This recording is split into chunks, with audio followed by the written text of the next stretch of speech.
Hello friends, திலகா கிச்சனில் இருந்து திலகா பேசுகிறேன்.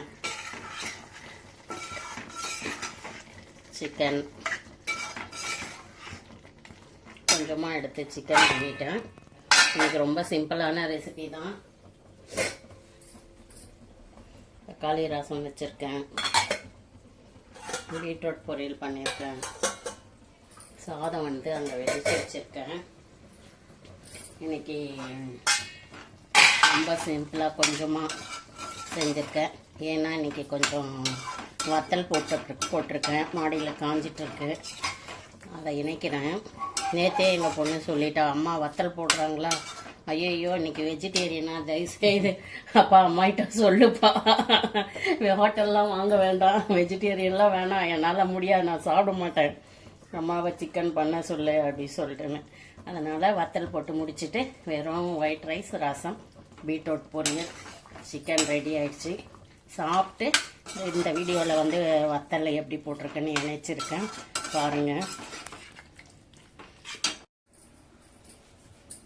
சம்மர் வந்தாச்சு, நம்ம வத்தல் போட ஸ்டார்ட் பண்ணியாச்சு. கஞ்சி வத்தல் தான் போட போகிறேன். இதை வந்து எவ்வளோ அளவுன்றதெல்லாம் வந்து நான் போன விஷயமே போட்டிருக்கேன், அந்த வீடியோ பார்த்தா தெரியும். நான் இப்போ இதில் வந்து 10 அழாக்கு அரிசி மாவில் தான் பண்ணுவேன் நான். அதனால் 10 அழாக்கு எடுத்திருக்கேன். சுட தண்ணி வந்து கொதிக்குது. ஜவ்வரிசி போட்டுக்கலாம்.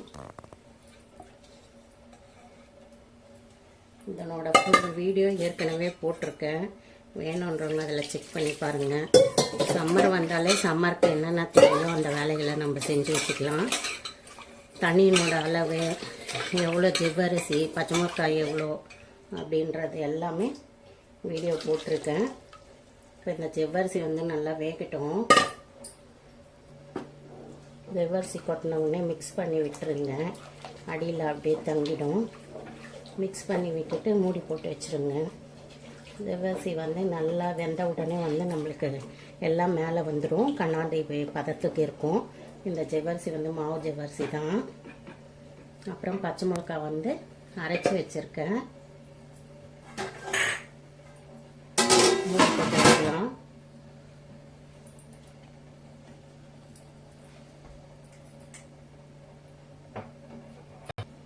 பச்சை மிளகாய் அரைச்சி வச்சுருக்கேன். அப்புறம் கல் உப்பு இதில் போட்டிருக்கேன். உப்புனோட அளவை வந்து யூஸ்வலாக நம்ம சமைச்சி உப்பு கரெக்டாக இருக்குன்ற பதத்தை விட கம்மியாகவே இருந்தால் தான் வத்தல் வந்து நம்மளுக்கு டேஸ்ட்டாக கிடைக்கும். ஐயோ கம்மியாக இருக்கே அப்படின்னு சொல்லிட்டு உப்பு போட்டிங்கன்னா காஞ்ச பிறகு உப்பு தான் அதிகமாக இருக்கும். வத்தல் சாப்பிட்டு முடிச்ச உடனே வாயிலேயே உப்பு இருக்கும். அதனால இந்த வத்தலை பொறுத்த வரைக்கும் எப்பவுமே ஒரு படி கீழவே உப்பு கம்மியாகவே போடுங்க. அது காஞ்ச உடனே கரெக்டான பதமாக இருக்கும். ஜவ்வரிசி வேகட்டும். பாருங்கள், ஜவ்வரிசி எல்லாமே மேலே வந்துடுச்சு. ஓரளவு வெந்த பதத்துக்கு வரும்போது அது தானாகவே மேலே வந்துடும். எடுத்து வேணா பார்க்கலாம்.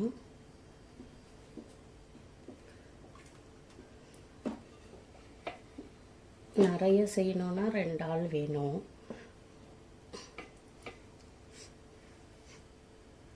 பாருங்கள், வெந்துடுச்சு. ஒரே ஆள் செய்யணுன்னா கொஞ்சம் கஷ்டம்தான். இது வந்து பெருங்காயத்தூள் நல்லா கரைச்சி விட்டுக்கிறேன். ஏன்னா அங்கே இங்கே கட்டி ஆயிடுச்சுன்னா மொத்தமாக வறுக்கும்போது வாயில் தென்பட்டுரும்.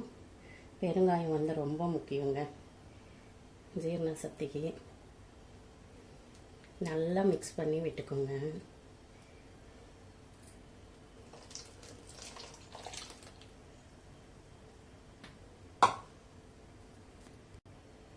தண்ணி நல்லா கொதிக்கிட்டு பாருங்கள். ஜவ்வரிசியும் வந்து வெந்துடுச்சு.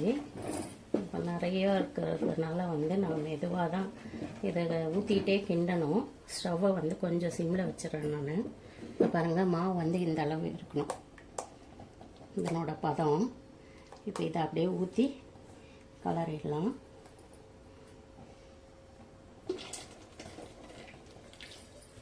இப்போலாம் ஊற்றின உடனே நம்ம கிண்டிகிட்டே இருக்கணும்.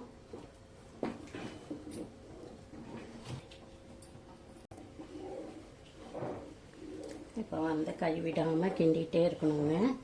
தீயை கொஞ்சம் பெரிய இதில் வச்சுக்கோங்க. கொஞ்சம் நேரம் கழித்து நம்ம சிம்மில் வைக்கலாம். இப்போ நம்ம கை விட்டுட்டோம்னா அடி பிடிச்சிக்கும். அதனால் வேகிற வரைக்கும் கிண்டிக்கிட்டே இருக்கணும். இப்போ கலர் பார்த்துக்கோங்க. வெந்த பிறகு கலர் பாருங்கள், கொஞ்சம் ஏடு படிஞ்சு வரும்.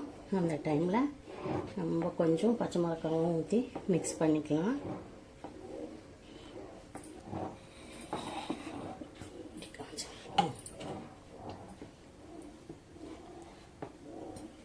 இப்போ அந்த பச்சை மிளகாய் வந்து இதில் ஊற்றிக்கலாங்க.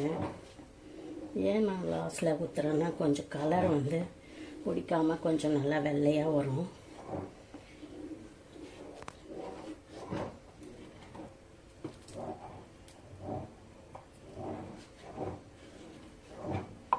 கலர் அழகாக இருக்குது பாருங்கள், ஒயிட் அண்ட் க்ரீன். இதை கொஞ்சம் நல்லா சிம்மில் வச்சுட்டு வழித்து ஊற்றிட்டு வந்துடுறேன்.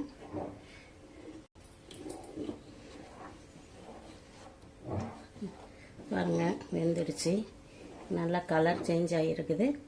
அந்த குழப்பு தன்மை இருக்குது. இப்போ ஸ்டவ்வில் சிம்மில் வச்சுட்டு ஒரு கையில் தண்ணியை நினச்சி தொட்டு பாருங்கள். புதுசாக செய்கிறவங்க அப்படி தொடாதீங்க. டப்புன்னு மேலே அடிச்சிச்சின்னா அப்படியே இந்த வெயிலுக்கு கொப்பளம் வந்துடும். தொட்டு பாருங்கள். இல்லை பிடிக்கல பாருங்கள். கையை வந்து நம்ம தண்ணியில் நினச்சிக்கிட்டு ஸ்டவ்வை சிம்மில் பண்ணிவிட்டு தொட்டு பாருங்கள், ஒட்டலை. அப்படி கொஞ்சம் பயமாக இருக்குது புதுசாக பண்ணுறவங்களா இருந்தால் ஒரு கரண்டியில் இப்படி தொட்டு பாருங்கள்.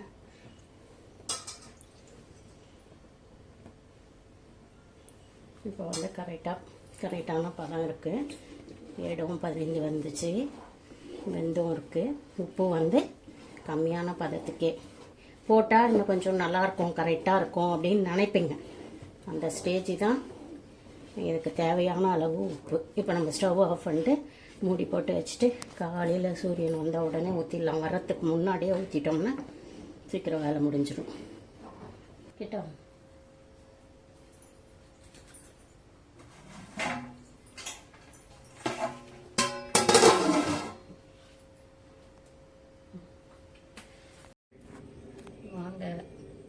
வெயிலுக்கு முன்னாடி சொன்னேன், ஆனால் வெயில் வந்துச்சு. வெயில் வந்த பிறகு தான் ஊற்றுறேன். தூங்கிட்டேன் கொஞ்ச நேரம்.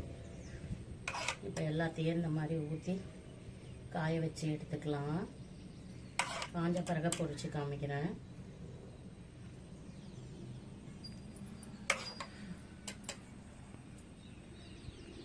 தெரியுதா?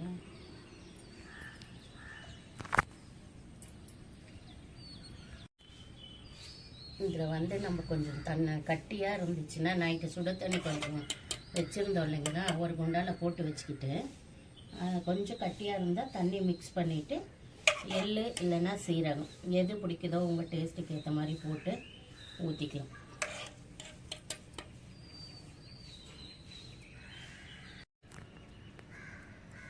பாருங்கள், அடியே பிடிக்கல பாருங்கள் கொஞ்சம் கூட.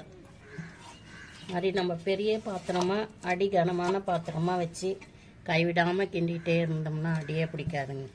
கொஞ்சம் கூட அடி பிடிக்கல. நல்லா வழிச்சு காமிக்கிறேன் பாருங்க. சுத்தமாக கருப்புன்றதே இல்லை.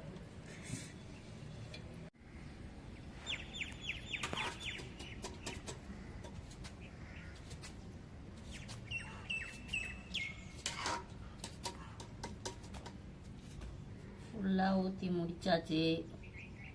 எத்தனை பேர் வெயிலில் உக்காந்து இந்த மாதிரி ஊற்றுறீங்கன்னு சொல்லுங்கள். இவ்வளோ நேரம் வெயிலே வரல. ஐயோ வெயிலே வரக்கூடாது கடவுளே அப்படியே வேண்டிப்போம். அப்புறம் ஊற்றி முடித்தோடனே சரியான வெயில் இருக்கணும்டா, மழையே வரக்கூடாதுன்னு வேண்டிப்போம். எத்தனை பேருடைய ஆசைகளை தான் கடவுள் நிறைவேற்றுவார். வெயில் வேணுமா மழை வேணுமான்றது எப்படி டிசைட் பண்ணுவாருன்னு தெரில. கடவுளே வந்து நம்ம குழப்பத்துக்கு உள்ளாக்குறோம். கொஞ்சம் நல்லா காஞ்சிச்சுன்னா தூக்கி ஓடிடுவேன் நான் உள்ள. இன்றைக்கெல்லாம் மழை வரக்கூடாது.